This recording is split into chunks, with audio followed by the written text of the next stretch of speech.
This is DJ. And this is Ish. And this is Season 6 of Pero Let Me Tell You.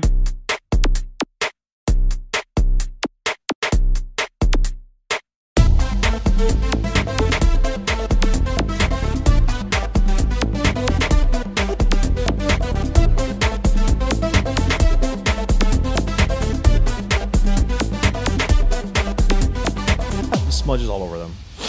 You got all of your fingerprints all over my glasses. Just clean it. Don't tell me what to do. Con vinagre y alcohol. Ay, that's such a disgusting smelling combo.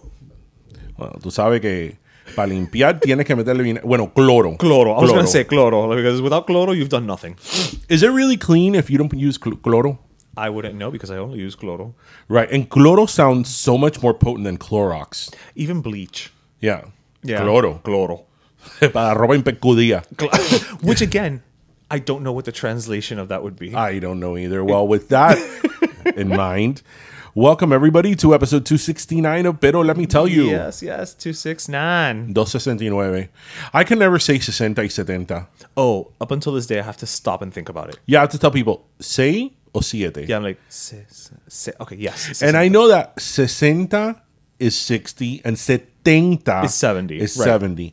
But I can never, when somebody is saying it to me, I can never decipher it well. And when I'm saying it, apparently it doesn't come out right because people are always like, ¿Qué número es? And I'm like, say cinco, siete dos. Just, yeah, you sound like you're doing the lottery. Yeah. 70 y 60. Like, who in the Spanish language thought that was a good idea? Well, that probably comes from Latin. Who in the Latin language thought that was a good idea? The other ones make sense. What, like 40, 30, 40, 50, 80. But it's at 6 and 7 that they just kind of got like lazy. In French, it's like super complicated. How is it? Because in French, it's 40, 22. It's 4 times 20. You have to do math? Yes. Oh, that's stupid. I'm sorry. It's 4 okay. times 20. 8 is 80. Uh-huh. So, for example, 80 is 80. 81, 81, 82, 83. No, I shouldn't have to do math to say a number. 85. No. 80. No, counting shouldn't be a word problem. Yeah, it's like, no. Well, I remember when I was learning the numbers in French, I'm like, wait, what? Like, it's 4 times 20 equals 80. 4 times 20 equals 80 plus 1. Plus 1, plus 2. 4 times 20 plus 2, and on and on and on. En français. The count would take forever. Oui. Yeah, I need to brush up on my French. Oh, yes, it's coming.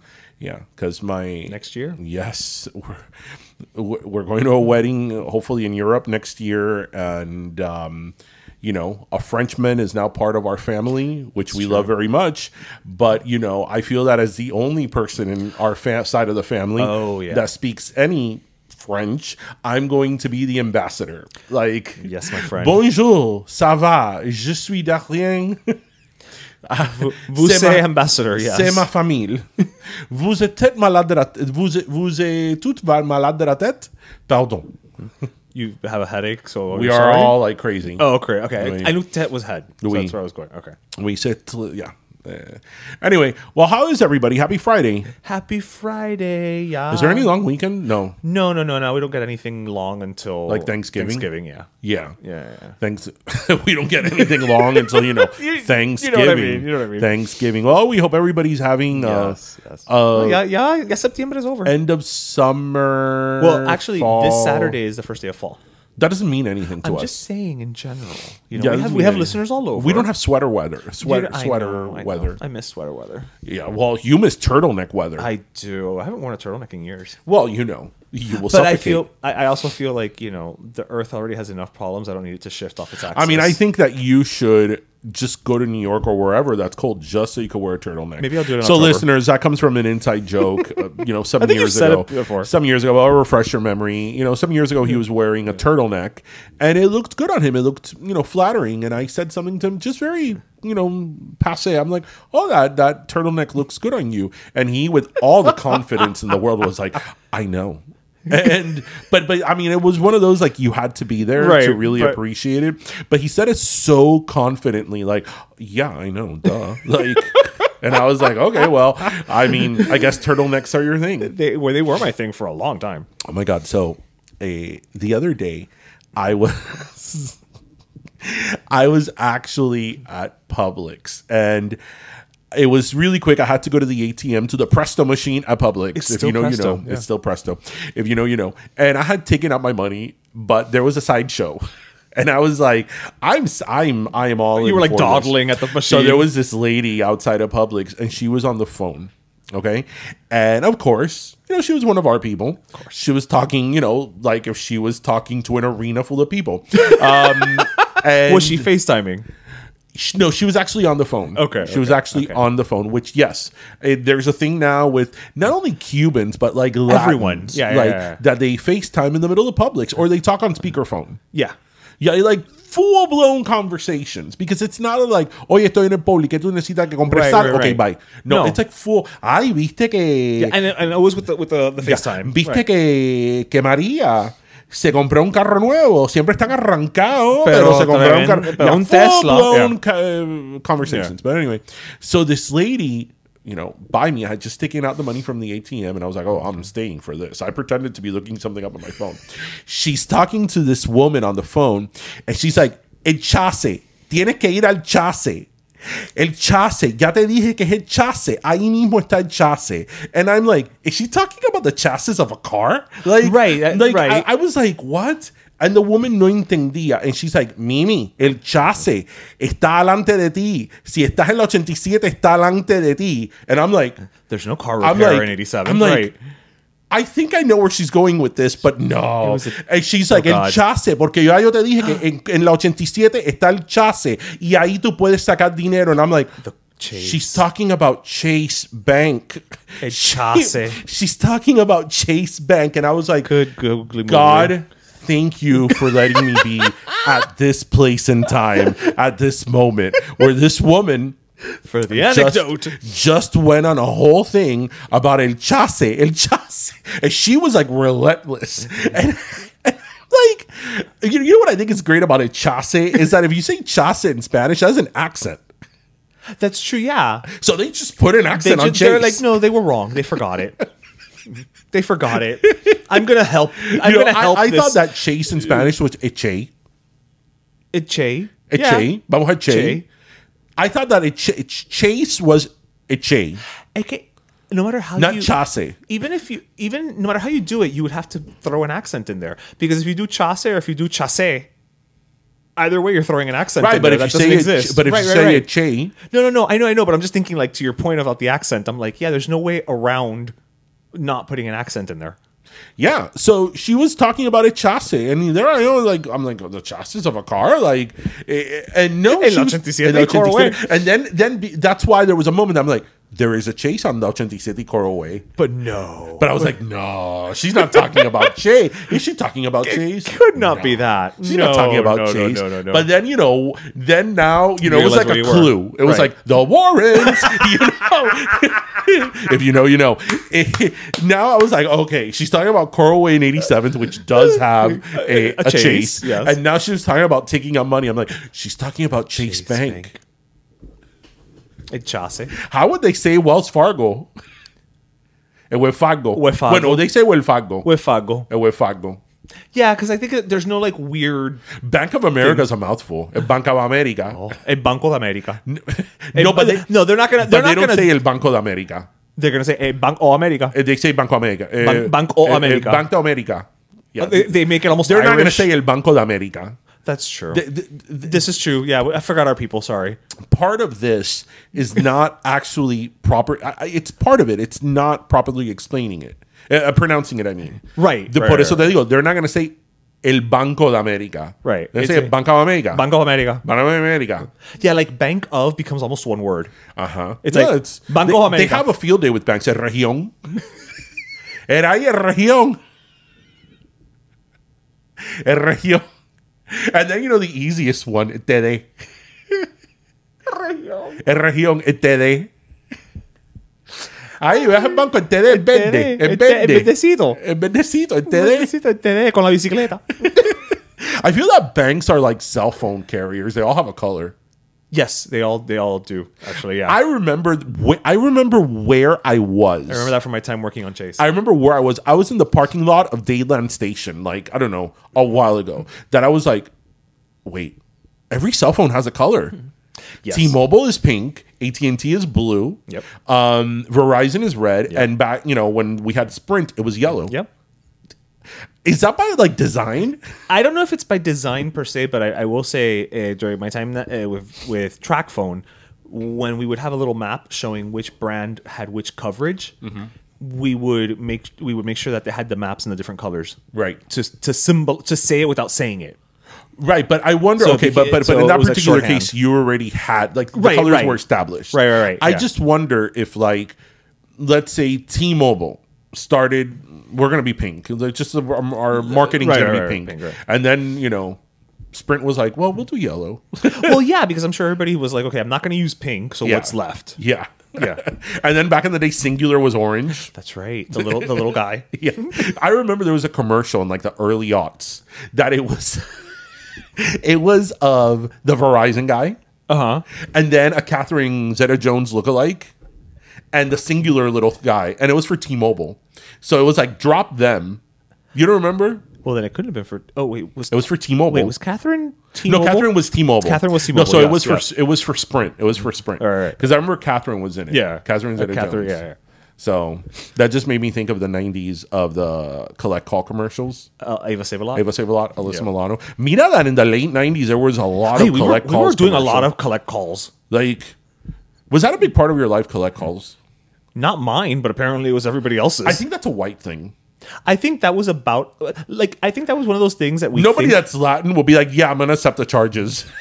well, no, because you call and you just say, "Ven a recogerme," and then they're like, "Oh, el niño necesita Right, que te vaya a but, recoger." the real purpose of a collect call is for you to right. But I'm accept saying, the charges. as Latins, we use that opportunity of the say your name to say what we need them to come get us. Oh, sí.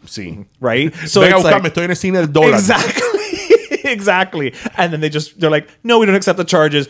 Oye, hay que recoger a fulano." Like, En el cine Yeah. del peso. yeah. Yeah. Maybe we were at that dollar theater a lot. Well, I mean, It was a most dollar, people and we in were the in the late 90s. It was a dollar. When we were in high school. It was, and then it went up to $1.50. Oh. I wonder what it would be like today if it was still around. I think we'd be at like $5 easily. Yeah. Easily $5. Nowhere 10. You think And so? it would still be a bargain Yeah, this is true. compared to compared to going the regular theater. Yeah. Total. 10 was what the theater cost back then. So it would probably be about 5 or 10. Yeah, It's so funny because whenever I go to the movie theater, and especially with Tristan, we get popcorn and whatever, and they're always like, "Oh, do you want to get the like super extra quadruple size for $2 more?" And I'm like, I know they're nickel and diming me to make more money, but it's only $2 more. I mean, at this point, you're already spending $73. Yeah. What's another 2? Yeah, what's another 2 for 10 more pounds of popcorn? Yeah, exactly. Like that is a bargain at that point. Oh my God. Do you know that thing you put on your popcorn is not butter? It's just like an oil. It's like a flavored buttered like oil. That doesn't surprise me, but Yeah, right? It's not butter. it's not surprising. I can't but at the believe same it's time, not butter. I can't believe. Oh, maybe that's what it is. No, Wait. it's not. I can't believe it's not it's butter. not? Oh, okay. I just can't believe it's not real butter. Oh, okay. I thought maybe for a minute they're like Fabio had found another business. No, outlet. it's flavored oil. Ooh, that just doesn't sound cute. I know, right? Would you like some flavored oil on your popcorn? No, thanks. I'm good. Yeah. I'll wait till I get home. Fine. It's always so expensive. Eat a cine. It is. But speaking of theaters, though, so I wanted to just drop a little anecdote on you because, as you know, I do a lot of things nowadays, not with the sole purpose of having a story to tell, but Right. with the added bonus of it all. So last Saturday, Jose and I went to go see at the Bill Cosford Theater a screening of Young Frankenstein, which they have a series called Watching Movies With, and then it's a different person. Young Frankenstein is Willy Wonka. Gene Wilder, Yes. yeah, with Mel Brooks. And so it was watching movies with Gloria Estefan. So we went to go see Young Frankenstein with her. Turns out it's because the reason she chose that movie, it's because it was her first date with Emilio that they went to go see, and whatever, all that wonderfulness. And so she came out, we watched the movie. For a minute there, it could have turned into how I stayed in a windowless room in the dark with Gloria Estefan because it was tremenda tormenta outside. I feel that our encounters with Gloria Estefan keep getting more interesting. Yes, there was tremenda tormenta and the lights went out, and so we were just in pitch darkness. And I turned to Jose and I'm like, I've never been in pitch darkness with a Grammy winner before. You know, as one does. A Kennedy Center Honors winner. Kennedy Center Honors winner, you know. The Songwriters Hall of Fame. Songwriter Hall of Fame. The you know, has her own musical. Multi-international artist. Has a Barbie doll. Property owner. All these things that I've never been, you know, restaurateur. Yeah. So, you know, that was great. So eventually it came back on, the movie finished, whatever, fine. So afterwards I did a little Q&A session with her, and the host was Renee Rodriguez, who was the former film critic of the Herald. And, you know, after that, then they did like a Q&A session. Like, you know, like the audience could ask questions. So, you know, they started and people would raise their hand and ask her questions about movies or whatever. So I raised my hand. And when they got to me, I stood up and I said, yeah, hi, Gloria. So I have a question, but I have a question wrapped in an anecdote. And she looked at me kind of like, you know, I mean, she was a little far away. You'll see. There's a video of this. And she was kind of like, where's this going? So I proceeded to tell her about when we went to go see Midnight Madness. Oh, yes.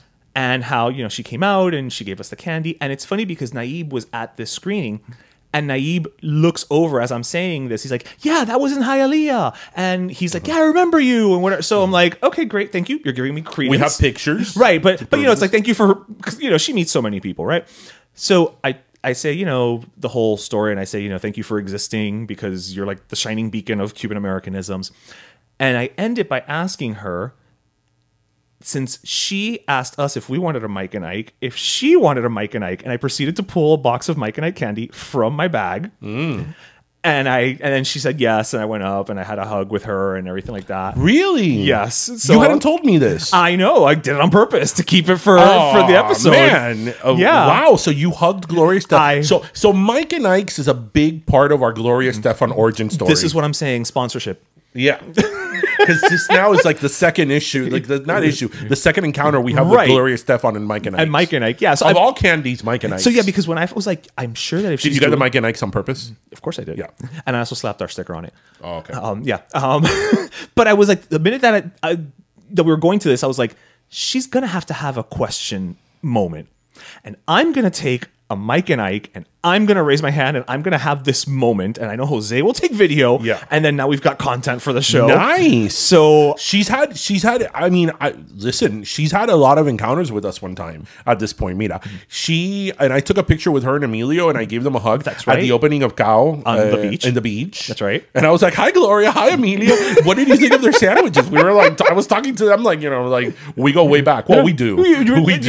Yeah. Then we had the encounter of her, and as you said, in the movie theater with the Mike and Ike's, and now we had another one. So no. We're circling the Estefan. We're circling the Estefan airport. So was she like, oh, she was like, because she stood up and she was kind of like, where's this going? You know, you could see in her face. She's like, I know there's a question at the end of this story, but I don't know what's going to happen. Right. She's like, I'm pretty sure he's not going to kill me in front of all these people. Right. So then when I told her Mike and I, she's like, oh my God, the answer to that is always yes. She's like, although I might have to share it with Sasha, her grandson, you know, because he loves Mike and Ike's and blah, blah, blah. So I just, you know, the minute she said yes, I walked up and she took it and, you know, she gave me a hug. And I need to see that video. Yes. So we'll be posting the video as well. That's pretty awesome. Onto Instagram. But I was like, she's just awesome. That's pretty awesome. I mean, she's wonderful. Congratulations. She really is. You know, I mean, as we've said in, you know, 269 episodes. Of 269 episodes of the podcast, I probably feel that like half of them we've talked about Gloria Estefan. In some way, shape, or form. And Que Pasa USA. Yeah. So sometimes together. So, I mean, she is family, like to us that we grew up with her, and you know, and from Miami and Cuban, you know, she feels like family. Yeah, so. And even more so because she was talking about her love of movies, and she was saying how she used to sneak into the Tropicare Drive-In. Oh yeah, she actually went to movies there. Yeah, actually went to movies there, and that she's a big horror movie fan, and just who knew Gloria Estefan loves horror movies? Yeah, like, and again, she's just so engaging, and just she's a very good storyteller, and I think because the focus here was more about her love with movies and that than her music. You know that it was things you haven't heard before. She's definitely one of these people, you know, from our multiple encounters with her. But just, you know, I feel like Gloria Estefan is somebody that like so many people have had encounters with her or met with her or worked with her that, you know somebody who knows her, right? And she, you know, they always say that whole thing, don't meet your idols. Yeah.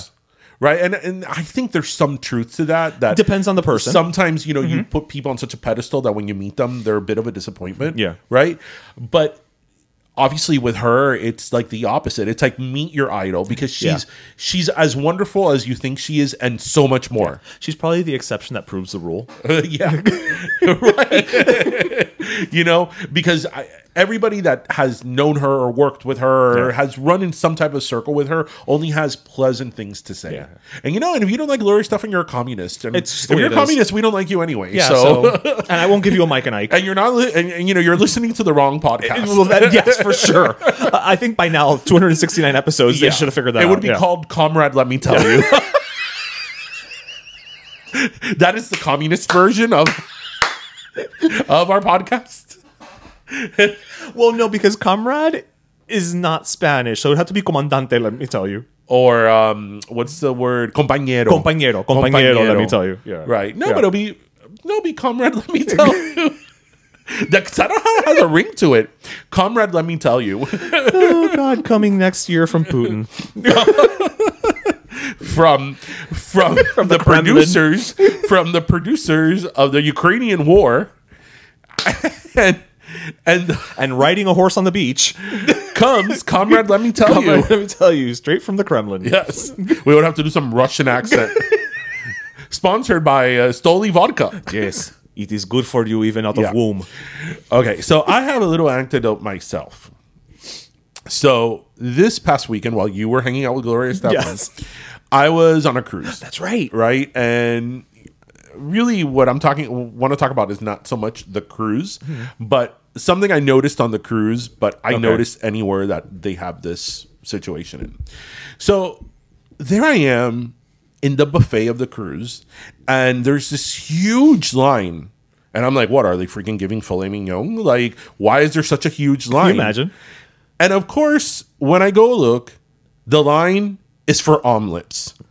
What is it with omelet stations and people? Like, anytime there's an omelet station, people lose their shit. It's like they will stand in the rain, like, to get a freaking omelet. It's eggs, peppers, and cheese, people. Like, I don't know what it is. If you go to, like, any buffet, if you go to the Golden Corral, tú ves una pila de gente para que le hagan una tortilla. You know, it's like, what is it with the omelet station that people just like they can't contain themselves? Like, ay, necesito una tortilla, and I'm like, it's an omelet station. Like, you know what I mean? I will start by saying there's probably a shorter line on cruises that leave out of Spain. Una tortilla española. Yeah, exactly. They're used to it. That's a Tuesday. You know. Am I wrong? Am I wrong? I love that this was your observation on a 4-day cruise. Am I wrong? The omelet station. Am I wrong? No, you're not. And I'm one of those people who will wait in line. One of the times that I remember, I mean, this was years ago. One of the times that I remember was at here in Miami at the Aerial Squadron when they do brunch. Yeah. There's this line that, you know, practically goes into the runway of the airport for people for the fucking omelet station. And I'm like, this brunch there is pretty solid, or it was pretty solid. Yeah, there's a lot of options. There's a lot of options, and you're standing in line for a freaking omelet, and it's not like these omelets are anything special, right? It's literally beaten eggs with peppers and cheese, and some people add mushrooms. That's it. There's nothing. I think it's okay. I'm gonna put myself in the mindset of the omelet line person.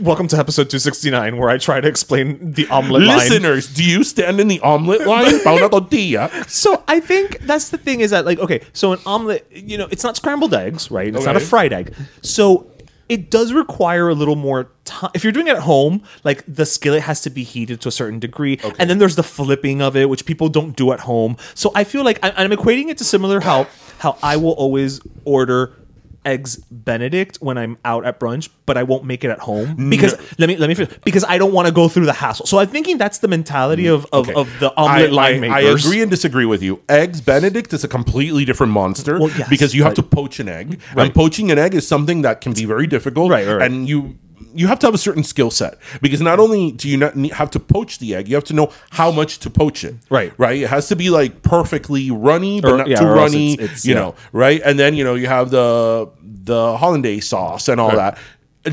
I love eggs Benny, I love it. But eggs Benedict is not something that you'd ever do at home, and it's something that it looks easy, but it's not. Right. Pero una tortilla, like there's no skill set in una tortilla. You know, que flipping. When it's done, you just put it over the plate, and that's it. Maybe people don't know how to do that. I don't know. Unless you want like a French omelet and you want it in half. And then I remember my dad had a phase that he'd be like, "Ay, ¿por qué no come? Pa que estoy haciendo tortilla española." I'm like, "What? You're making eggs with potatoes in them?" Like, and I feel that like the omelet station is equivalent to la paella. Okay, now I'm listening. Right? Oh, okay. Come, que hay paella. It's something similar that like when there's an omelet station, I'm on board now. People lose their shit. Like, están haciendo tortilla. And I'm like, están haciendo tortilla. So what? You know what? You just won me over. Yeah. You just won me over by comparing it to the excitement of the paella. Mira, in by my office, there's a brand new Golden Corral. Well, it's actually been there for like 3 years, and the Golden Corral, at least the one in Hialeah, it's pretty solid. Yeah. Like it's pretty solid. Like I haven't been to one in years. They that one is really good, and it doesn't matter what day and time you go. There is a line in the Golden Corral that wraps around para tortilla. For para tortilla. Una línea de la tortilla. And and I'm like, okay. And this omelet station in the cruise was like that every day. Wow. Every day. I'm like, people need to have their omelet. There's just something. Maybe there's a protein There's just something when they see a man in a chef's suit with eggs around him. They're like, I need to have una tortilla. Like, I need to have an omelet. And I'm like, it's an omelet, people. Oh, God. Right, and then the thing is that these aren't even special omelets, right? Because there's like different omelets that are like some that you beat the egg a certain way so the egg has more air, that they're fluffier. Right. There's like some that have like different like a bechamel sauce inside. Like there's some more intricate basic omelet. No, this is a basic omelet. This is scrambled eggs with cheese, mushrooms if you want, and peppers. Boom. Here, ma'am. And then you just waited half an hour. You get to your table like, ay, mira la tortilla que me hicieron fresquecita. And then later for lunch you have the paella. Later for lunch you have the paella. No, that's another thing. In buffets, people get like hamburgers like if they've never had a hamburger before. Oh yeah. I'm like, look at this person getting 4 hamburgers. It's like you can come back. You can come back. Yes. Yeah. But they've got more. Yes, but I think that when they see like, a free-for-all of hamburgers, like they just get overwhelmed. Yeah, it's like, I need to have the hamburger. Right. Yeah. I can even understand 2. And then there's the people, and we've all been there. We've all been these people. We've all been there. There's the people who always will get a little bit of salad to be like, no, porque yo comí ensalada. Yeah, but then they don't eat it. Right, or they'll have like 1 piece of romaine lettuce. Right. But they still have to have a little bit of salad because they want to lie to themselves and other people that no, yo comí ensalada, yo comí un poco de ensalada. Ay, qué rica estaba la ensalada. La ensalada está riquísima. ¿Tú viste qué rica estaba la ensalada? Y el ranch estaba riquísimo. Riquísimo. Tan saludable. I'm like, really, you're at this buffet and you're having freaking salad? And it's not even like, again, that it's like this... like, it's not like it's a wedge Cobb salad. No, it is literally a bowl of romaine, a bowl of shredded carrots, a bowl of diced tomatoes, and ranch dressing and Caesar dressing and croutons. Pero no, hay que hacerse ensalada. Ay, Mimi, cogiste ensalada. Qué rica está la ensalada. And I'm like, that's fucking wishbone dressing. Like, qué rica. It's not even Nature Valley. So, I went on this cruise of the Caribbean, and that's what I come back with. And I would expect nothing less. I am glad that you brought back your story of La Línea de la Tortilla. La Línea de la Tortilla. It may be one of your better stories. I'm not going to even pretend Yeah, you that's like not that true. one? Yes. One of my better stories. Your stories, especially since you tied it back to my whole thing about the paella. So you see that you know how to win me over. Our listeners are following along too. Our listeners know how you feel about la paella. And some of them agree. Yeah. Listeners, if any of you out there have a paella business and want to sponsor Ishmael's birthday next year with a paella, we will do it. We'll give you the free advertising. You know what? Pepito's Paella. That's a great name. That is a great name. Pepito's First of all, Paella. that's a great name. I would actually do it in that sense because at this point it's become such a joke. Yeah. I would just feel bad for the business because I don't want the business to think that we are making fun of them. You know what I mean? But if you get the joke, if you're in on the joke, it's nothing against the people who make paella. I mean, great for you. It's it's just honestly the joke. The pomp and circumstance, right? The joke there wouldn't even be the paella. It would be the fact that if I'm having the paella, I would make it a point. I would send a video evite of me just being like, "No lleguen tarde, porque va a haber una paella." I mean, I think that there is more there is a greater urgency to have the paella than if freaking Kate Middleton and Prince William were coming. Be like, they're coming, pero no, pero ellos no llegan hasta las 8, pero no llegan tarde por la paella. La paella. Se va a las 7. Se va a acabar la paella. La paella es a las 7. Ellos llegan a las 9, no te preocupes, pero la paella. And then if you get late, lo que te queda es sacocho.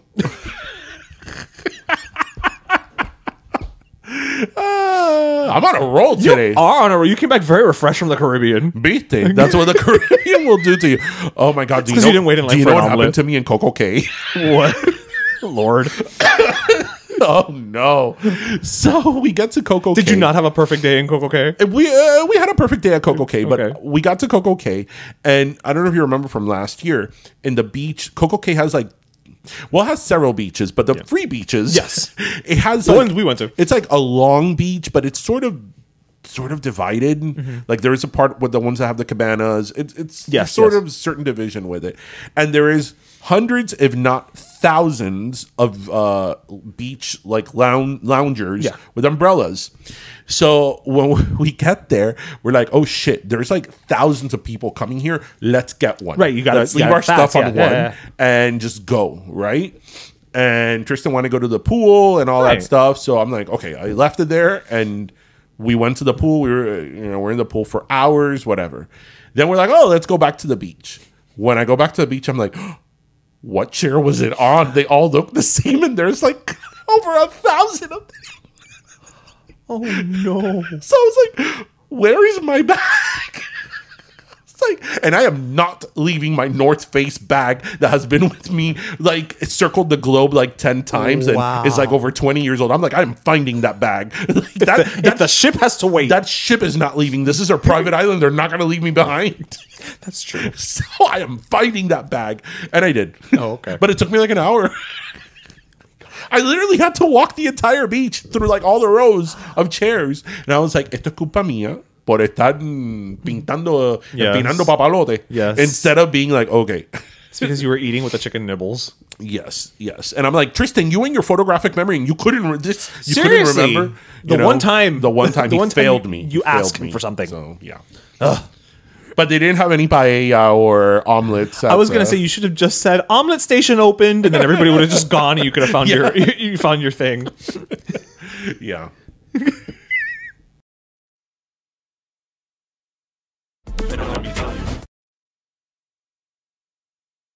This episode is sponsored by BetterHelp. Back to school time, se acabó el verano.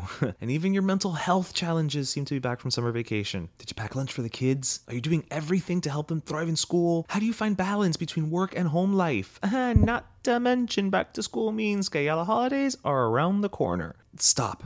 Take a deep breath and let BetterHelp get you back on the path to being mentally healthy. BetterHelp offers phone, video, text, or live therapist chat sessions. You pick the option that best fits your schedule. After all, it's your mental health, right? Plus, it costs a fraction of in-person therapy sessions, which is a good thing porque those back-to-school supplies are not cheap. And as a special offer for Pero Let Me Tell You listeners, you can get 10% off your first month of professional therapy at betterhelp.com/pero. BetterHelp is already more affordable than in-person therapy, and now you can save on your first month. Look, more than back to school time, it's back to you time, and BetterHelp can help you take the first step on that path. That's better, HELP.com/Pero. Thanks again to BetterHelp for sponsoring this episode.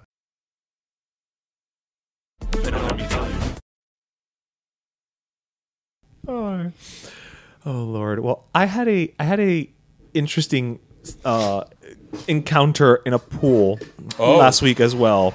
So it was my youngest nephew's birthday. He just turned 11. And so for his birthday, he had like a little beach theme. And what they did was on the front lawn, they got like one of those bounce houses that has the pools, you know, has a slide with a pool at the bottom, whatever. So all the kids were there. Yes, I saw the video que tú te tiraste, hiciste malos papeles. You did bad papers. I did bad papers, but I take nothing back. But I was like, you know what? Well, that was at the end of the party. That was after everybody had left. But I was like, you know what? All the kids are there. I'm going to go. My sister has an above ground pool in the back. I'm just going to go to the back. I'm going to get in the pool by myself. You know, just kind of relax. You're going to the solarium, the adult section, yes. Section. So this little girl comes in. I think she I don't remember her name, but she turns 8 on October 14th because she made it a point to tell me that her birthday was coming up. Okay. And so she's like 8, 4 feet tall, but like 6 feet tall of sass. And she was a delight. But she's one of these little kids who just starts talking and asking you questions, right? So eventually she's like, oh, so where are your children? I was like, no, I don't have any kids. She's like, oh, well, where's your wife? And I was like, no, I'm not married. And she's like, oh, but why aren't you married? And I'm like, well, some people just aren't married and, whatever. She's like, oh, well, when I grow up, I have to get married. I was like, well, some people don't, but why? She's like, well, I mean, think about it. I'm going to have a kid. And like, what if I have to feed the kid while I also have to do the laundry and then I have to cook and then I'm also going to have a job? Like, that's too many things for one person to do by themselves. And I was like, the practicality that she applied for marriage was pretty damn good. At 8 years old. Wow. I loved that her mind wasn't like, because I want to find true love. Right. It was like, no, there's a lot of shit that needs to get done. Right. And so I need help. It wasn't from like the Disney sort of not only Disney, but like sort of like the childlike appreciation of what marriage is. Right. That, you have a boyfriend or a girlfriend and you love each other. Right. No, it was, as you said, I got shit to do. And she's like the practicality situation. Right. Like, you know what? She's probably, if I would have let her keep going, she would have been like, and a mortgage is very expensive. Yes. So we're gonna have to lock in a good rate. A good rate. So then, whatever, she's still in the pool. Then my nephew comes with one of his little friends, and I don't know why all these children were obsessed with finding out my relationship status. And so my nephew's friend also asks, is like, oh, but like, so are you, I don't know if he said, are you married or do you have children? Something to that effect or whatever. And the little girl, without missing a beat, after he asked the question before I could even answer, just turns around and she says, no, he's lonely. And I would have responded to her, nobody wants to be lonely. And I was like, no, I am not lonely. I am not lonely. I'm just not married. This looks like a scene of a sitcom. And then my nephew jumped in to defend me. And he was like, he's not lonely. He has lots of friends and they're really cool. And he, knows all these interesting people or whatever. So I was like, I'm not lonely. Did you tell them that you have a podcast and a chicken wing business? Well, I didn't get to that far, but I just thought it was so funny how she automatically just turned around and she's like, he's lonely, don't worry, don't ask him anything. Children. I was like, you know what, but she was adorable. I mean, she was a spitfire. Absolutely. That was really interesting. Well, if you spent more time there, she would have probably asked you for like, well, how do you file your taxes? Oh, I'm sure she would have asked me for some investment advice, like what kind of 401k. Yeah. Well, how young is too young to start investing? Should I be planning for retirement at 10? Right. So, anyway, yes. Well, I wanted actually to bring something up. We had so many full experiences this past week. I know, Ita, we were busy. Yeah. I actually wanted to bring something up because I feel this is something we've talked about before, but there was actually an article on NBC.com earlier this week that talked about this. Not an op-ed? And it's not an op-ed. Okay. And it's actually based on Pew Research. Oh. So the subject was about people that identify as Latino and don't speak Spanish. And they specifically say, based on the research that they did, and they actually conducted several polls and several surveys. Okay, so it's that these people that consider themselves Latin and don't speak Spanish, they say that they're made to feel bad about it. Right, that people, tell them, you're Latin. How do you not know Spanish? Right, you're not really Latin. You're not really Latin. You don't speak Spanish. Right. So that's something I wanted to bring up. So my question to you is, do you think that that's fair? Do you think that somebody who doesn't speak any Spanish, you know, since language is such a big part of the Latin experience, do you think that that makes them less Latin or? So I'll start at the end and work my way back. I think there's a validity to. Sorry, I think that just because you don't speak the language does not mean that you are not culturally a thing, right? What I mean by that, and I think the closest comparison we can probably use is people who say they're Italian, Right. don't speak Italian. Right. Or they may only use certain words like nonna for grandmother. Right. You know. And they'll never say mozzarella. They'll be like, mozzarella. Yeah. I went to the supermarket and bought some mozzarella. And it's like, nobody speaks that way, but go ahead. But that, like that whole thing of like, you know, this is my nonna. And let's say we would say this is my abuela. Yeah. So I think there's an argument to be made that the language is not the be all end all of how what allows you to identify as Latino, Hispanic, etc. With that said, I do question, and I don't know how in depth the research went. When they say that they don't speak Spanish, is that they don't speak any Spanish, or they don't feel confident? They don't speak Spanish at all. At all. Okay, because there's varying levels. Like there's even people who will tell you that they speak Spanish, and you start speaking with them, and you realize they don't really speak Spanish. So I'm just curious. But like, for example, speaking about like a celebrity, a good example would be Jennifer Lopez. Jennifer Lopez speaks Spanish now. But when Jennifer Lopez first started, she barely spoke Spanish. Right. And a lot of her shtick was that she was Latina from the Bronx. She was Puerto Rican. Right. So, you know, is she more or less Latin than somebody who, you know, speaks perfect Spanish? Right. And that's what I'm saying. Like, I don't think that the language in and of itself makes you more or less. I will admit, I will cop that I have been guilty of meeting Latinos who either don't speak the language at all or don't have as strong a mastery of it as you and I. And kind of internalizing a thought of like, mira, tan Latino y no hablan español. Right. I have done that. I mean, I'm guilty of it. So we've 100%. been a little biased about that. Yeah. So I want to think that I agree with the notion that you don't have to have the language 100% to identify it, because again, you still got the notion of, you know, of food, of traditions, of things like that are not necessarily tied to the language. But I also recognize my own shortcomings. I think it's a very layered subject. This is why I wanted to bring it up. Happy Hispanic Heritage Month. I think it's a very layered subject, and it's sort of it's very complex, because on the one hand, I certainly don't think that knowing Spanish or speaking Spanish determines what you feel. Because if you feel as a Latin, you feel Latin. Right. You don't feel Caucasian. You don't feel African American. You feel Colombian. You feel Mexican. You feel Latin, or, you know, Mexicano, Nicaragüense, Dominicano, etc. Nobody is gonna should tell you that you're any less of that because you don't meet some because criteria. You don't speak the language. And I certainly don't think, most importantly, that you should be made fun of or poked fun of or criticized because you don't speak the language. Because a lot of times people who don't speak Spanish is because of their parents. Right. They have no fault. Right. This wasn't a choice that they made. Right. It's because of their parents. With that said, I do think that speaking Spanish is a very big part of the culture. And it's a very, very, very big part of the Latin experience. Because it's not only that you are able to speak the language, it's how you speak it, the cadence in which you speak in, the rhythm. Everything is different in Spanish than in English. That's why I was asking, is it people who don't speak it at all, or people who speak it there's some choppy? There's some interesting facts here. Okay. That based on the research that they brought receipts. So I did. So, and again, this was a Pew research that they did. Totally legit, So here's what they found from the survey. Okay.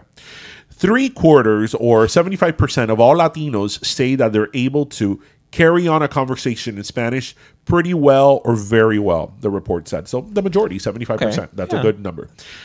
But when it comes to third or higher generation Latinos, the number looks very differently. Only about 1/3, 34% of them say they can have a Spanish language conversation pretty well.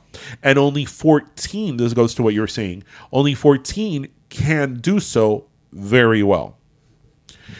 More Latinos from Central America, o sea, 79% of Latinos from Central America think it's important that future generations are able to speak Spanish. Compared to other groups like South Americans, 65%. Mexicans, 64%. Cubans, 63%. So 63%, that number fascinates me. Yeah, so 63%, according to this survey, of Cubans think it's important for future generations to speak Spanish. I would have thought it was 100. I would have thought it was like 200. That number, because again, based on our experiences, that now again, I also wonder the age range of the people that answered that 60-something%, because I would think it would be much higher for the Cuban, the Cuban nationality. Yeah, and listen to this. See, we speak Spanglish. So about Spanglish. There you go. Many Latinos, 63%, say that sometimes they use Spanglish. Well, I mean, I think in Miami it's 100%. Though it's much more common among second generation Latinos, 72%, and third generation or higher, 45%. I mean, I think traditionally by the third generation is when, historically across the board, cultures start to lose the language starts to diminish. I think just across the board, not just with Hispanic. And listen to this. This is something else that was really interesting. So regarding politics, slightly more Latino Democrats, 88%, than Latino Republicans, 80%, say that it's at least somewhat important that future generations speak Spanish.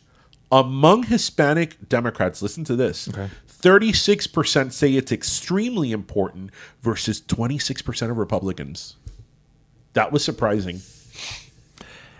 The numbers, I mean, the differences between the two is negligible in the it's 10%. In the grand scheme. Well, I'm saying in the grand scheme of like if I was doing a right, but no, 10% is not negligible. But what I'm saying is the drop when you layered in the Latino Democrats. Right, like what was the last portion? Was it the 30 and the 27? So as far as that, it's very important, extremely important to speak Spanish. The Democrats, 36% say it's extremely important versus 26% of Republicans. Okay, so 36% of people that identify as Democrats that are Hispanic or Latino say that it's extremely important that you speak Spanish, whereas only 26% of Republicans. I thought that Hispanic Republicans. I thought that number was surprising. Okay, I would have thought it was the other way around, actually. No, it makes a degree of sense to me if you look at party politics. Whereas I think Democrats are more kumbaya. About like know who you are, where you came from, acknowledge. Whereas I think Republicans traditionally have been more about like assimilate and assimilate to progress forward. So I could see how that would affect those numbers. I guess. I mean, again, it's a very layered conversation piece. I see it with my nephews. Like my nephews, Omi, the oldest one, he's taking my sister makes them all take Spanish whether they like it or not. Now is when he's starting to like speak, but he'll speak like phrases. All three of them, whenever I say something to them in Spanish, it's funny, their instinct is to always be like what, and then I will repeat it to them again in Spanish. I'll be like, tú sabes lo que yo estoy diciendo, and I'll say the thing, and then they would understand. So their knee jerk is to almost just be like no comprendo. And then it's like, no, you little son. Yeah, it's hard. Son of a guns. It's hard. And I always tell them all the time, I'm like, listen, my entire career has happened because I speak Spanish. I mean, look. So there's a benefit to it. Because, for example, in Tristan's case, we made sure to speak to him only in Spanish. And I actually think we did a great job. Because when Tristan started preschool, he did not speak a word of English. Él hablaba con una vieja cubana. I know he did, yeah. Yeah, It was hilarious. Yeah. Él hablaba con una vieja cubana. Yeah. And he would say things like, ay, me arranqué el pedazo. You know? Yeah. Like, he talked como una vieja cubana. Why? Because I knew that, like all kids, I went through that. He was going to get through to an age that he's going to be like, Spanish isn't cool. Yeah. Yeah. I don't want to speak Spanish. But guess what? He doesn't have to speak it, but he knows it. Right.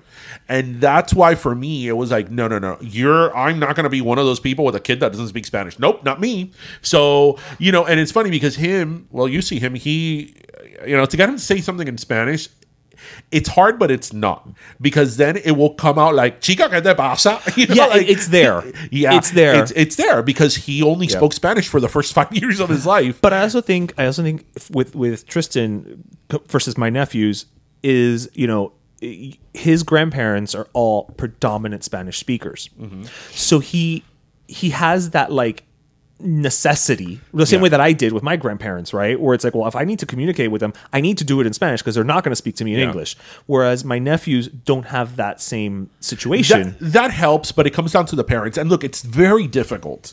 It's very difficult. That's why I don't like nag at people that don't, because it's very difficult, because although we speak fluent Spanish, Spanish is not the language that comes to be naturally. Although, you know, at certain times se me sale de tremendo refugiado. Sí, sí. But in my daily communication, in my thought process, I think in English. So do you count in English or Spanish? In English. I do everything in English. Okay. No, because they said if you count, the language that you count in is the language that you're more comfortable in. Right. So it does take an effort. You have to make a conscious effort to do it. Right. And it's very hard. But that for me, that was something that was very important. It was important for all of us, for both of us, that he speak Spanish. And that's why he did not speak Spanish until he started preschool. English. English, digo. And it's funny because a couple of months ago, I took him somewhere that there was a lot of people talking to him in Spanish, and he didn't want to. He was like, "Oh, you know, whatever." Mm-hmm.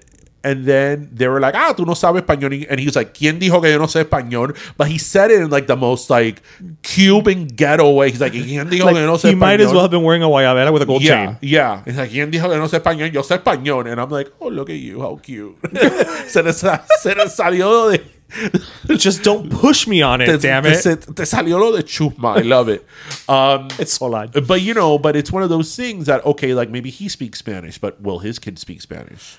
It will diminish. It will. It's just the way it is. And I feel that with Spanish, because Spanish is like the most spoken language in the United States after English. Yeah. Right? I feel that you need to make an effort to do it. And again, I don't think it makes you any more or less Latin, because again, what you feel is what you feel. Right? And nobody's going to tell you you're this or you're that. But I think it's a big part of the experience. I think it is, insofar as you know, the idioms and like you were saying, the way you express yourself. You know, there are certain words in Spanish that we just have impecudillo. I don't know what that word is in English. Yeah. But I know how to use it in Spanish. I know exactly what I mean. And other Spanish speakers, you know, these Cubans know what that. You know what I mean? It's one of those words but that, I think that in terms of, I don't know how to express myself in terms of the otherwise. language, but I see it as more than just vocabulary. I see it in terms of the way that you speak. Your mannerisms come from the language. You know, the way that we talk with our hands and all that comes from the language, because Spanish, particularly Cuban, but obviously every nationality has their own isms, right? Cubans are very animated. You know, what's a saying? What's the worst thing you could do to a Cuban? Have them tell you a story with their hands tied. I think they say that to Italians as well. Yeah. Have them tell you a story with their hands tied. There is certain truth to that, and that animation, that exaggeration, that swag, you know, that comes from the language. That's true. And I think that when you don't have that element, again, it doesn't mean you're any less Latin or Hispanic. I just think you are missing out on a big part of the culture.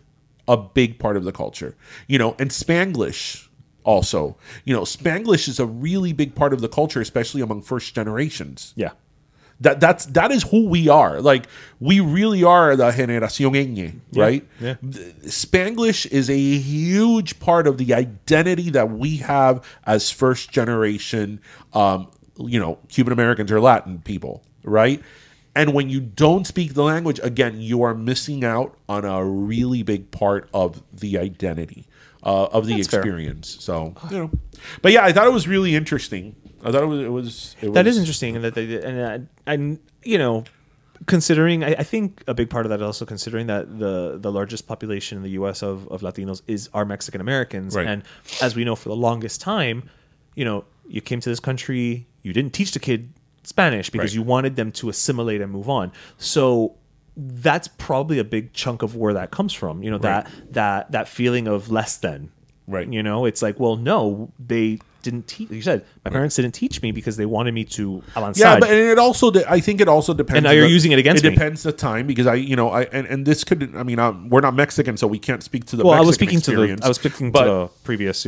But I think that Mexicans, since they are of the Latinos, like the group that came here in terms of large masses. Yes. First, have been here longer. The longest, of course. They probably were here at a time where you had to assimilate. Yeah. You had to assimilate, and being proud Latino was not something that it wasn't a thing. It wasn't a thing. Yeah. It was quite the opposite. Right? Yeah. So as you said, you have to assimilate. So it's very different. Whereas I feel that even by the time our parents came, or my parents came in the 80s, it was different. I'm not as much. It as wasn't it where is we are now, but it was different. Yeah, you didn't hide where you were from. You didn't necessarily try. You assimilated in terms of you weren't changing your last name. Right. You assimilated in terms of getting ahead, but you didn't assimilate to the point that you lost your identity. Right. Or you felt you needed to lose your identity right. because you wouldn't be accepted. Right. It was different times. So I think that's why I say that it's a very complicated subject. You're absolutely right. You're absolutely right. You're not wrong. You're not wrong. So what else you got for me? Because I know today you came prepared. I mean, I gave you chase tortilla and not speaking Spanish. You came prepared. I was expecting you to just keep going. I mean, we could talk about the omelet station more if you want. We could. You want, but we won't. Actually, I just wanted to really quickly just mention that Botero, the painter, passed away last week. Oh, Botero. Yeah, Fernando Botero, Colombian-born artist. I love his pieces. Have I ever told you the story of Botero and my parents? You have, and that's why I wanted to bring it up, because I wanted you to tell the story to our listeners. Oh my God, listeners. Don't judge my mother. My mother is wonderful. She loves Boney M. We love my mother. She loves Boney M. And the car show. Yeah. My father, being the Renaissance man that he is, I think that my father is a modern. Your father is a very learned person. I consider my dad a scholar. My dad, he's very into literature, into art. He likes the arts. My dad paints. I didn't know that until recently, actually. Yeah, remember that he was telling you that he paints and he's very crafty. Father is a modern day refugee Renaissance man. Que lo partió en exilio. He's a refugee Renaissance man. Yeah, because since he's a refugee, that's all that T-shirt. He had to have 3 jobs at one point. He didn't have time to paint. Well, you know what? So did Michelangelo, because he was a painter, a sculptor. Well, that's true. Yeah. But they didn't have other things at that time, too. That's true. There was no But cable. anyway, my dad loves Botero. Yeah. Loves Botero. And some years ago, my dad... he got these Botero lithographs or posters or whatever. They were nice, and he had them framed, and he put them in Florida, in the family room. Yeah, in the family room. And my mom comes, she's like, ¿Y qué hacen esa gorda en cuera en eso? Tú estás vuelto loco. And he's like, pero eso es Botero. And my mom's like, pero que a mí no me importa lo que es. She was like, what is that? Because I remember that the one that he had, she was naked. Right? And you could see even a bit of pubic hair. Okay, well, you know, a little rotund pube. Right? And I have to tell you, I appreciate Botero. I don't know if I want a Botero hanging in my family room. Oh, I would. I think there's something whimsical to his art. Right. But my dad loved Botero, and it didn't go down very well. Actually, you know what? Now that I think about, my mom has shut down all of my dad's art pieces hung on the wall. All of them? All of them. All of them. Later, that was Botero. Then some years later, he got, I didn't like this either. It's not my style. Clearly, you're your mother's son. He got son. this huge frame at Marshall's, at Home Goods, of like 2 cheetahs, but it was like artistic. Okay. And it was in a golden frame and like with glass, and it was like a very intricate gold frame. And my dad hung it on in the family room again over the TV. And mom was like, "Mira eso, como si estuviéramos en una jungla. Mira eso, las cosas que Se van a poner una foto de dos tigres. I'm like, it's not a tiger, it's a cheetah. Eso mismo. Dos tigres ahí en la casa. ¿Qué se le ocurre eso? That one was hung for a while, but my mom hated it. So that one made the cut. Yes and no. Okay. Yes and no. And then Under duress. There was another one. Actually, I think this was before the Botero. This was like in the 90s. That he had framed this poster, which is very not my father, but he had it framed. And my mom, it was like of beer bottles. It was like a shelf with like beer bottles from around the world. It was actually very nice. But that doesn't seem in concert with the other two pieces you're talking about. No, this was the pieces never existed together. No, right. What I'm saying is, like, at least the other two seem like art. Well, you know, my father, he's a Renaissance man. This is true. So, why am I going to box your father in? Being like, ¿Quién se le ocurre? Because that's her thing. ¿Quién se le ocurre? ¿Quién se le ocurre poner una foto de botellas de cerveza? ¿Tú sabes poner una foto de cerveza? She was always shooting the poor man down. Like, does your mother not enjoy art? I think so. I've been to many of art museums with my mom. That's why, because you have Europe, you have a nice base. We've been to the Louvre several times. We went to Museo del Prado in Spain. I think my mom goes and she's a team player and she knows she's supposed to be like, "Ay, qué lindo," but I think she doesn't give a shit. Like, she'll be like, "Qué belleza." Like, I remember when we were in Spain, especially. We were especially in Toledo, that they have a lot of paintings of El Greco. Yes. My mom's like, "Ay, pero cuántas pinturas hizo ese hombre?" I'm like, "Oh, he was a painter." Like, that's what he did. So I think that she knows que se tiene que portar bien.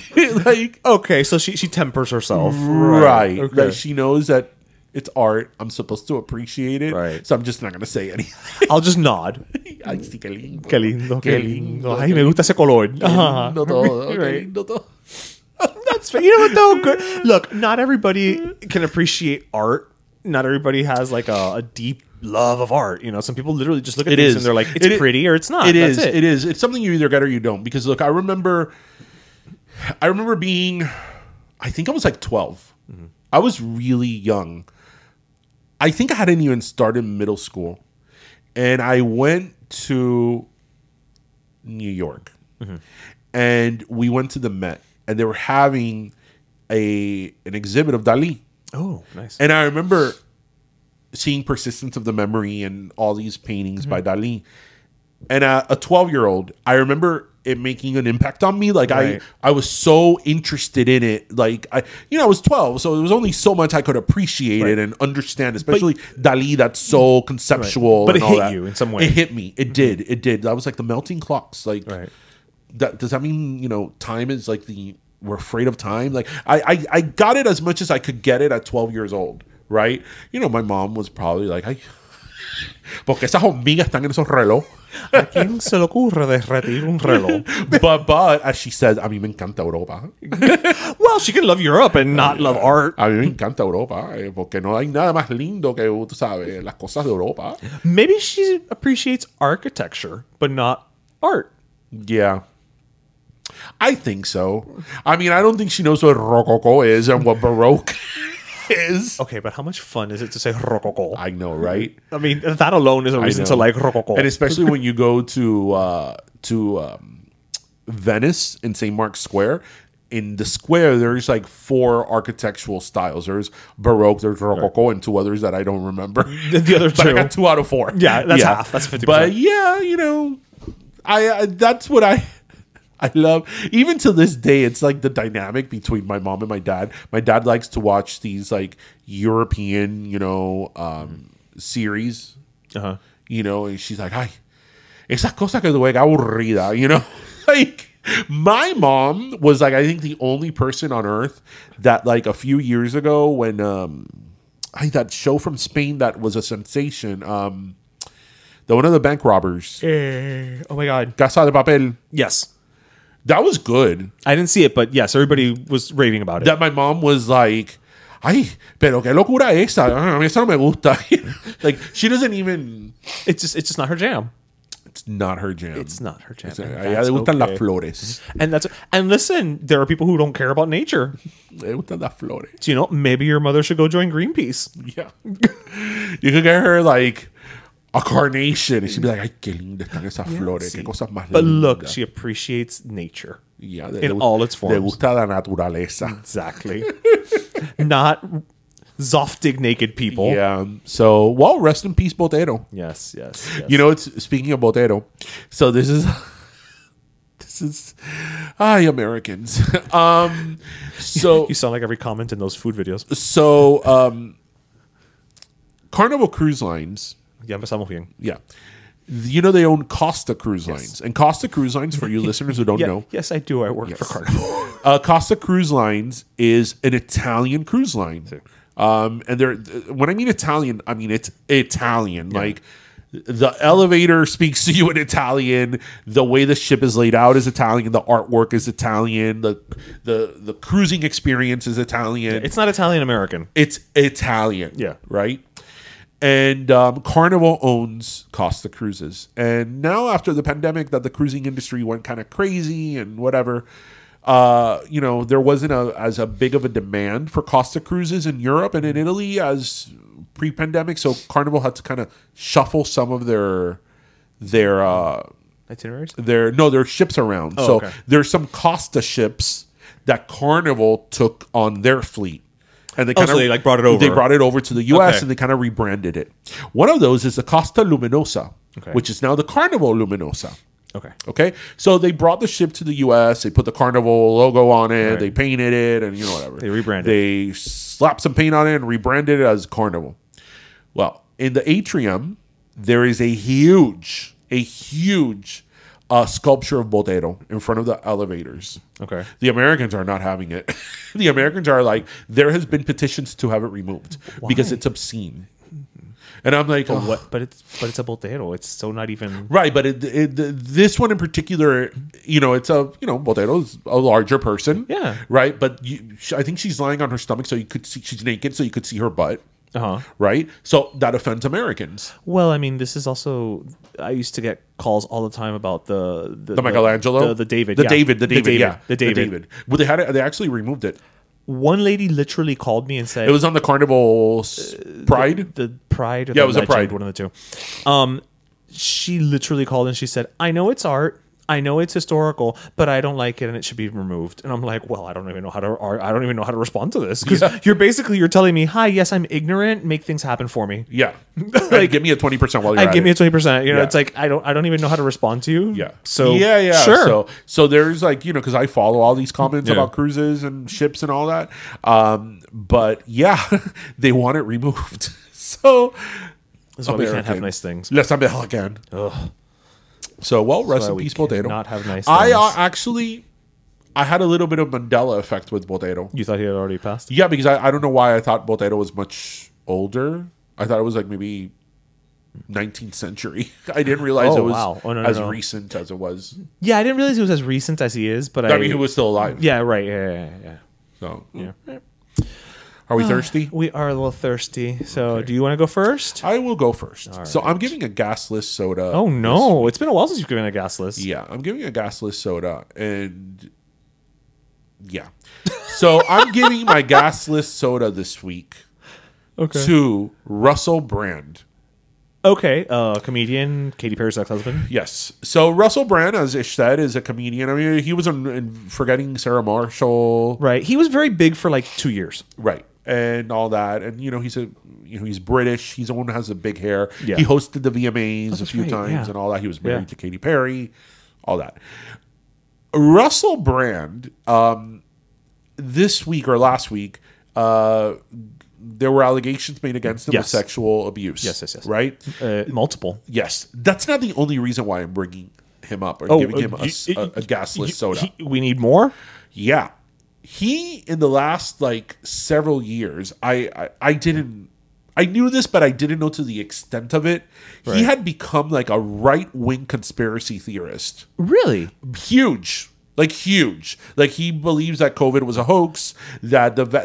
all vaccinations. So he's one up on Jenny McCarthy. Yeah, all vaccinations, not just COVID vaccinations. Anything. All vaccinations are because of big pharma to keep you sick, and all that. All rabbit the hole. Q. Huge conspiracy theorist. I believe he thinks that the election was stolen, like all that type of stuff. And he has a pretty big platform. I didn't realize what big of a platform he has. Like he has a podcast, and he has like a YouTube channel, and he has like different shows. He has a pretty big podcast. And this is why despite you and I, off my radar. despite you and I having a podcast and talking about issues, but we do it in the sense of kind of fun and having people, whatever. Why on earth would anybody listen to a guy who was like not even that funny of a comedian, right? And talks like the way that he talks, right? It's not like he's not even like quote unquote articulate. There's people that like I think are terrible people, like Matt Walsh, for example. Right? That his rhetoric is awful. Like I so disagree with everything that he says. But I sort of get it in the sense that he's very well spoken. Right. You understand how it could happen. Rationally. Right. He talks very rationally. And then when he's trying to make a point, you're like, wow, he's very articulate and he speaks very intelligently. Yeah, that's not Russel Brand. Like, right? So why on earth would people like listen to him? Like to have an opinion on like these really controversial and complex scenarios and issues. Like, why would you go to Russel Brand as like of all people? So I'm giving him a gasless soda because he's just un loco, and in addition to all these allegations of sexual abuse. Right. So Russell, you're getting a flat soda. A flat soda for Russell. I was gonna say Russell Crowe. Russel Brand. Yeah. I'll never forget that one time I was in Atlanta, and it was sort of when I was starting to grow out my hair. I remember I was like really working out at that time, and I remember this lady at like in a little like pedestrian bridge goes to me. She's like, you look like Russell Crowe, and I'm like, Gladiator Russell Crowe or Fat Russell Crowe? And she just started to laugh. And after she left, I'm like, I really want to know which Russell Crowe. Because I was like, I know Russell Crowe had kind of longish hair for a bit. Right, but when he had the longest hair, it wasn't through Gladiator. Right, but then I was sort of in good shape at that time. So I'm like, okay, I wasn't in Russell Crowe Gladiator shape, but I'm like, which one is it? Maybe you were like optimal Russell Crowe, like the long hair from when he was fat, but then the body from when he was Gladiator. But that's why I say I'm like, I didn't quite have the Gladiator body. Tampoco no pa tanto. No, but But I remember her leaving and be like, I want to know which Russell Crowe you think I am. I like the thought of her walking away, just being like, no, I was serious. Come back. Which Russell Crowe? like walking behind her, like the Terminator 2, the T-1000, just like starting to. Which Russell Crowe? I must know. That's wonderful. So my last soda, I'm going to give it to Jose Hernandez. Oh, yes. Do you know who Jose Hernandez is? Yes. Who? Jose Hernandez. Exactly. El hijo de la señora Hernandez. There you go. Jose Hernandez is a man who went from being an itinerant farmhand born in California to Mexican immigrant parents to a NASA flight engineer on the 2009 space shuttle mission STS-128. Wow. And so he's now retired. retired. Works for NASA. There's nothing. He's now retired. There's nothing over NASA. Right. He's now retired. He's 61. But they just did a movie based on his life called A Million Miles Away, and it's currently in theaters and it's streaming. But again, it's Hispanic Heritage Month, and I thought that's such a great, like he was born in this country, but he was an itinerant farmer. Right. And his father always, I'm looking for this right now. I mean, when they say reach for the stars. Well, you can't get much more accurate than that. So he recently had an interview with People Magazine, and he said he revealed the recipe to succeed that his father gave him in 1972. So he said he did two important things that evening. He empowered me to believe I can do it, and he sat me down and he made me justify why. And then he adds that his father's 5 ingredients for success are: determine your goal, recognize how far you are from it, draw yourself a roadmap, prepare yourself for the challenge, and work. I think his father was Rihanna. But I love that because, so many times, especially, as children of immigrants and all that, you come to this country and it's like you have all this opportunity. And I think there is a truth to that, when you compare it to where we come from and the situations. But it's not a magic pill, and so it does require hard work, and it does require you understanding what it is that you want to do. Nowadays I hear so many people like, what do you want to be when you grow up? I want to be a YouTuber. The fact that that's even a career. But it's like, okay, great. Let's say you do want to do that, right? You're competing with how many other people for content? Right. So you have to sit down and do it. It's not as easy as just turning a camera on anymore, So you really do have to recognize your goals and what steps you're going to take to get there. And the fact that this man went as far as, freaking NASA, I mean, he was even saying like when he was up there, what struck him the most when he looked down on the Earth was how when you look at all of, North America, it may seem oversimplified, but he was like, Canada, the US, and Mexico all just blend into each other. And it's at that moment that I realized that borders are man-made. Well, yeah. No, but look, if you're in a freaking spaceship looking down on Earth, it gives you a perspective that everybody that's been in space says that's quite the moment when you look down on Earth. I would imagine, And so I just want to give him a last soda because, again, Hispanic Heritage Month, but that is, I think, the epitome of, we talked about like a Jennifer Lopez. There's all these Latino celebrities, but this is someone who really achieved something that less than maybe 500 people have experienced. Yeah. And so kudos to him, That's awesome. That's awesome. I mean, reach for the stars, literally. Yeah. Literally. Whenever I hear anybody that made it to NASA, I'm always like, it's important to know your limits. I'm like, wow. Like, that's not something I could even. I can't get there. I can't get there. No. I can't do that roadmap. And that's okay. That's okay. And I always think I think I'm a pretty intelligent person, but even I know that I'm like, no. Yeah, no. This is like NASA. Like it's its own category. Yeah. It's NASA. Yeah, it's NASA. Yeah. So yeah. Good for him. Well, soda for him. Yes, sir. So anyway, everybody, well, that's the end of 269. Yes. We hope everybody has a great weekend. Plug and Pimpa Pollo. Yes. So you got 3 chances this weekend. You got Friday, the 22nd, we are at Shoujo's Dojo. 23rd, we are down at Prison Pals Exit 1. And on the 24th, we are at the New Era Collectibles Market, which actually this Sunday, with that market, there's even going to be a wrestling match with an actual wrestling ring, which I'm not lying. I kind of hope that we can get into the ring just so I can say I was in a wrestling ring. Yeah. Because that's pretty fucking cool. Yeah. So if you want to join us, make sure you follow us on Ping Pong Pollo MIA to know the exact locations of where we're going to be at, and we could see you there. Yes. So everybody, we hope you had a great. We hope you have a great weekend. Remember to grab. No, we hope you listen, laugh, and learn. And remember to grab your pastelito, your croqueta, and your cafecito. Have a great weekend, everyone. All right, cuídense, mi gente. Bye.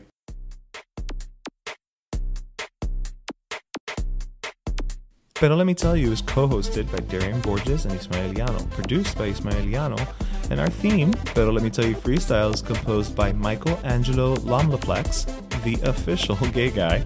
And don't forget to subscribe and leave us a review on iTunes.